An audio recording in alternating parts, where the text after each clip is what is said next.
مدام منسيات عبريدي رنا أبزز اللخمو السلام نعخم يخون نسخبركم سمعتي رادي إرنا بحفشة بفلايك أتختاتلت مدام منسيات كما يتقنيو حاموس كوينو نعخم يخون يوم زبلنا مدبات حزنا بساعتنا ترخبنا لونا كسافت أمي مدباتنا مسانا ختصنحو بخبر زعدمكم أخبرت محاري سنايت أنحوت مدام منسيات عبريدي رنا أب منفسها فتصوم ربشا كمزلو كتقمت زيت تسقم قوال 21 عمت منسي مسايا الله نفل مأوان أبزها موتينا تراخبنا أدو بآخي هابتني ززحة تكبوا حتوتات كام من لاس حليفة ناي علال كونه ناي زررب منفس زلواي تمثلن أب إيدا كابز حزتا موبايل كالي إيتا أب زي ملق جزي دمسطاتيك آير اتزك آير بزحيو ناي تقرينيا درفي ناي عرب درفتات مدره قلياتهم تيكتوكرات وزته نقليهم أتوكيرات ريهم كابتا موبايل زوت زك آير دمسطات حانت عينت واجتا زلوا موسيقى تتمليسات متنيرة أدو بو كهابتا ممليسات غيرة تتمليسا خات متسق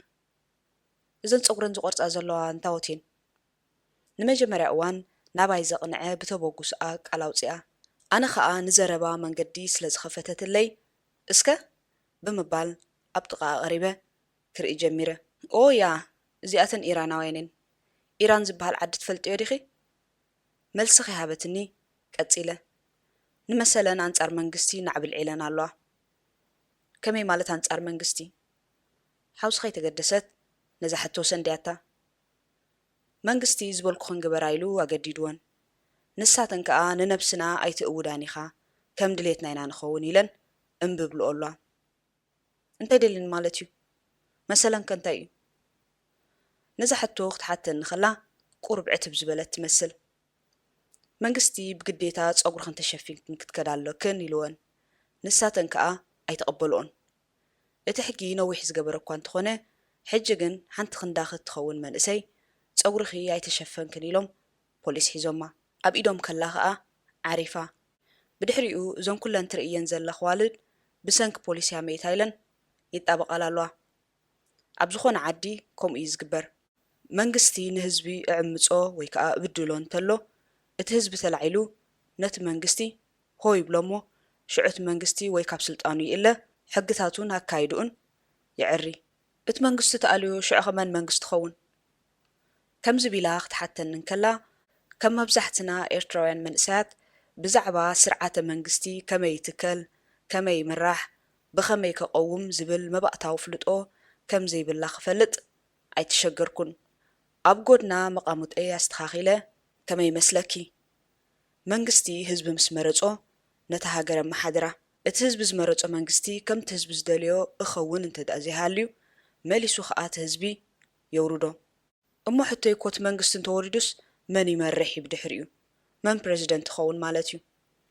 إلا حتيتات النترريلا كالك أمليسو حزب مرص أمو منغست مالت كم زني عدنا مسيلو كخيلو حبيبتي إذو كله تقصل كتصنحكو كاب إيرترا وصايو إليا غناول قوي تمكرا نا إيرترا خدتات راح كخون كم زخل دحيره سلسته ገንዘብኩ እሱ እንዲድ አምርዳ አቢን ዘሎ ሕጂ ኢሳያስን ተወሪዱስ መን ይመርሕ ኢላትኒ ነት ዝጸንሐ ግምተይ ዘራጉድ እዚ ንብሎ ዘለና ምርጫ አንጻር መንግስት ምልዓል ገለ ኣብ ዓድና የለን ምክንያቱ ኢሳያስን ህዝቢ ኤርትራ ማለት ንኹልና ኤርትራውያን ኣሕሚቆና እዩ ምሻለኪ ሲም ዓብቢልና ስለዚ ድሌቱን ተገይሩ ወላ ሓንቲ ክንብሎ ኣይንኽእልኒና ክንብል እንተፈቲናውን ከምቲ ዝድለ ስለ ዘይንሰምር በባሓደ ኸጥቃዓና ዘለዎ ዕድል ገፊሕ እዩ ካብዚ ኩሉ ዝብሎ ዘለኹ ወላ ሓንቲ ትርዳእና ከም ዘየላ ምስ ዝተብሃልኩ ብትግርኛ ዛረብ ምህላወይ ክጠራጠር ጀሚረ ግን ናይ ዘና ወለድ እምበር ገሪሙኒ ሓንቲ ጓል ሞይታ ኢለንሲ ፀጉረን ክቆርፃ እቲ ሂባትነት ፀንሐት ሃድህቦ ገዲፋ ናብ ሞባይላ ተመሊሳ ትርር ኢለ ሎማ ሓንቲ እንተ ሞይታ ፅባሕ ከኣታ ሓንቲ ከምኡ እንዳበላ ኩለን ውዳኣ ነዛ ጓል 21 ዓመት ቁመታ ከምስየ ሕብራ ደምሃይ ኤርትራዊት መንእሰይ ብዛዕባ ዝኩሉ ክተቕሶ ፀናሕ ኩርእስቲ ካብ ከረዳኣ ንኢሳያስ ካብ ስልጣን ምእላይ ዝቐልል ኮይኑ ተሰሚዕኒ ስቕ ክብል መሪፀ እዛ መንእሰይ ኣብታ መራሒ ተቐይሩላ ዘይፈልጥ ህዝቢ መሪርዎ ንመሰሉ ተላዒሉላ ዘይፈልጥ ጎረቤተይ መን ወሲድዎ ዓርከይ እንታይ ኮይኑ ተኣሲሩ ተባሂሉ ብጻይ ንብጻዩ ተማጒትላ ዘይፈልጥ ሃገር ኤርትራ ተወሊዳ ን19 ዓመታት ነቢራ 2 ዓመት ሙሉእ ካብ ህይወታ ከዓ ኣብ ጉዕዞ ስደት ኣሕሊፋቶ ኣሽንኳይ ነዛ ኣብ ዘመነ ዘይቅየርን ዘይትከአን መንግስቲ ተወሊዳ ክንዲ ሰብ ዝኣኸለት ኤርትራዊት መንእሰይ ምቕያር መንግስታት ዝረኣዩ ኣብ ንብስ ወከፍ 4 ወይ 5 ዓመታት መንግስቲ ኣብ ዝቕየረለን ሃገራት እናነበሩን ኤርትራ ብዘይካ ካልእ ክመርሓ ዝኽእል ዝተፈጥረ ዘይመስሎም ብዙሓት እዮም እዚ ዛንታ ጓል ዓደይ ንጎኒ ገዲፈ ብዛዕባ እቲ ምስኣ ኮይነ ዘልዓልክዎ ዛዕባ ኢራናዊት መንእሰይ ማሻ ንሞታ ተኸቲሉ ዝተልዓለ ኣቓልቦ ዓለም ስሒቡ ዘሎ ናዕቢ ኢራናውያን ደቂ ኣንስትዮ ገለ ክብል ምክትታልኩም ኣይፈለየና መደብ መንእሰያት ኣብ ሬድዮ ኤረና ማሻ ኣሚን ኣብ ትሕቲ ቀይዲ ናይ ፖሊስ ከላ ሙማታ ኣብ መላእ ኢራን ማዕበል ተቃውሞ ኣልዒሉሎ ብ16 መስከረም ናይዚ ዓመት እዚ ማሻ ኣሚኒ ኣብ ትሕቲ ቀይዲ ኣኽበርቲ ሕጊ ከላ ኣብ ርእሲ ከተማ ሃገረ ኢራን ዝኾነት ከተማ ቴሄራን ካብዚ ዓለም ብሞት ተፈልያ እታ ጓል 22 ዓመት ብመሰረት መዐቀኒታት መንግስቲ ሒጃብ ስለ ዘይለበስክዮ ብምባልዩ ፖሊስ ኣብ ቀይዲ ኣትይዋ ፖሊስ ብወገኑ ኣብቲ መደበር ፖሊስ እንከላ ወቕዕ ልቢ ኣጋጢምዋ ኣብ መሬት ከም ዝወደቐት ድሕሪ 2 መዓልቲ ሃላወታ ጥፊኣ ድሕሪ ምጽናሕ ድማ ከም ዝዓረፈት እዩ ገሊጹ እንተኾነ ግና ምስ ማሻ ተኣሲረን ዝነበራ ናይ ዓይኒ መስኻኽር ብኸቢድ ከም ዝተሃርመትን መስኪረን ብገለልተኛታት ተዓዘብቲ ሕክምናዊ ምርመራ ምስ ተረኣዩ ድማ ምፍሳስ ደም ሓንጎልን ወቕዒ ልብን ከም ዘጋጠማ ክፍለጥ ተኻኢሉ ሞት ማሻ ኣብ መላእ ሃገረ ኢራን ተኸታታልን ሰፊሕን ተቃውሞ ኣላዓዒሉሎ ከም ውጽኢቱ ድማ ኣህጉራዊ ኣቓልቦ ረኺቡ ካብ ላዕለዋይ ኮሚሽነር ስደተኛታት ሕቡራት ሃገራት ዝወፀ መግለፂ ሓዊስካ እቲ ኣብ እስላማዊት ሪፐብሊክ ኢራን ኣብ ልዕሊ ደቂ ኣንስትዮ ዝፍጸም ዓመፅ ኣብ መላእ ዓለም ዝርከቡ ሓያሎ መራሕቲ ትካላትን ፍሉጣት ሰባትን ነቲ ፍጻመ ኮኒኖሞ ምስቶም ሰልፈኛታት ምትሕባር ከም ዘለዎም እገልጹ ኣለዉ እዚ ማዕበል ተቃውሞ ወላ እኳ ክልቲኡ ዓይነት ፆታ ዝሳተፍዎ እንተለዉ ብዝያዳ ግን ማዕበል ደቂ ኣንስትዮ ንገዛእ መሰለን ብዝብል ቃልሲኡ ደሚቑ ዝረአይ ዘሎ ከም ውጽኢት ናይቲ ነድሪ ኢራናውያን መንእሰያት ደቂ ኣንስትዮ ኣብ ጽርግያታት ሒጃበን የቃጽላን ፀጉረን ይቕርጻን ኣለዋ ፖሊስ ተሳተፍቲ ናይ ተቃውሞ ንምብታን ክሳብ ናብ ተቃውምቲ ዘቕንዐ ተኽሲ ዝገበሮ ፈተነ ኣይሰለጦን መንግስቲ ብወገኑ ነቲ ተቃውሞታት ክዕፍኖ ፈቲኑ ንሰልፈኛታት ብሽጉጥ ተኽሲ ዘንብዕ ጋዝን መዳፍዕን ኣዋፊሩ ንኢንስታግራም ዋትሳፕ ሓዊሱ ብዙሓት ናይ ኢንተርኔት መርበባት ዓጊቱ ከምኡውን ሰልፈኛታት ናይ ምውዳብ ዓቕሚ ንምንካይ ተበጻሕነት ኢንተርኔት ገደብ ገይሩሉ እስላማዊ ስርዓት ኢራን ድሕሪ ሰውራ ኢራን 1979 ንሓፂር እዋን ምስ እስላማዊ መለክዒታት ንደቂ ኣንስትዮ ግዴታዊ ኣከዳድና ኣተኣታትዩ ብ7 መጋቢት ናይቲ ዓመት እቲ ወርሒ ኣብ ዘይመልእ ግዜ ሩሁላህ ኮሚኒ ምኽዳን ሒጃብ ኣወጀ ንኹለን ደቂ ኣንስትዮ ኣብ ስራሕ ግዴታ ሒጃብ ክኽደና ከም ዘለወን ኣውጁ ድሕሪ ደጊም ደቂ ኣንስትዮ ናብ ስራሕ ቦታ ክኣትዋ ወይ ዝኾነ መንግስታዊ ቤት ጽሕፈት ክኸዳ ከለዋ ክቕልዓ ከም ዘይፍቀደለን ነጊሩ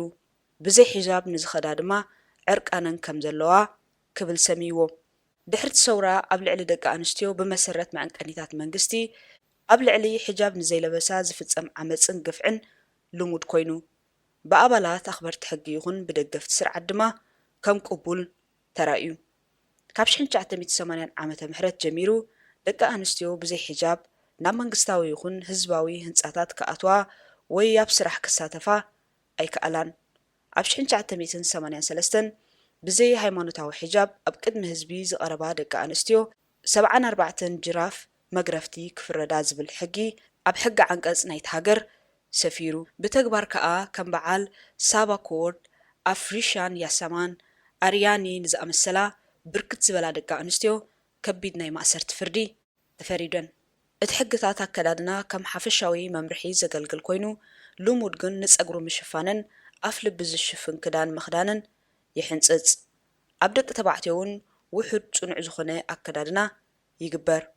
ክሳብ ታሕሳስ 2021 ዓንቀጽ 638 ናይቲ ሕጊ ዘይእስላማዊ ኣከዳድና ካብ 2 ክሳብ 10 መዓልታት ማእሰርቲ ከምኡውን ካብ 50,000 ክሳብ 500,000 ገንዘብ ናይቲ ዓዲ መቕጻዕቲ ይድንግግ። ኣብ ዝሓለፈ 10 ዓመታት ኣከዳድና ኣብ ሕብረተሰብ ኢራን ርኡይ ለውጢ ኣርእዩ። ብፍላይ ድማ መንእሰያት ደቂ ኣንስትዮ ብዛዕባ ሕግታት ሒጃብ ዝያዳ ሊበራላውያን ክኾና ተራእየን። እዚ ድማ ንመምርሒ ፔትሮል ኣኽበርቲ ጸጥታ ኢራን ብቓላትን ብጎስጓስን ኣንጻሩ ክለዓል ደሪኽዎ እዩ። ነቲ ሒጃብ ከምቲ ዝድለ ገይረን ዘይተኸድኦኑ ደቂ ኣንስትዮ ብጌጋ ይኣስርን ዳግመ ምምሃር ይገብርን። ኣብ ትሕቲ ስሩዕ ኩነታት እቶም እስራት ናብ ሓደ ማእከል ይመጹ እሞ ኣብቲ ደንቢ ኣከዳድና ኣመልኪቶም ንሰዓታት ዳግማይ መምርሒ ወይ ከዓ ኣስተምህሮ ይወሃቦም። ቅድሚ ነቲ ዝተባህለ ደንቢ ንምኽባር ድማ ክፍርሙ ይግበር። ድሕሪኡ ከዓ ምስ ስድርኦም ክራኸቡ ይፍቀደሎም። ኣብ ኢራን ኣንጻር ግዴታዊ ሒጃብ ዝግበር ተቃውሞታት ካብ 1979 እዩ ጀሚሩ። ሓደ ካብቶም ዝዓበዩ ተቃውሞታት ኣብ መንጎ 8ን 14 መጋቢት ናይ 1979 ዝተኻየደ ኮይኑ ኣብ ሃገራዊ መዓልቲ ደቂ ኣንስትዮ እዩ ጀሚሩ። መራሒ መንግስቲ ኢራን ዓሊ ካመነይ ብዘይግቡእ ዝተሸፈና ደቂ ኣንስትዮ ውሕስነት ከም ዘይስምዐን ክግበር ኣለዎ ክብል ጠቒሱ ነይሩ። እዚ መግለፂ እዚ ብኻልኦት ሰበስልጣን መራሕቲ ሃይማኖትን ዝተደገፈ ኣብ ልዕሊ ደቂ ኣንስትዮ ዝያዳ ዓመፅ ንኽፍፀም መንገዲ ዝፀረገን እዩ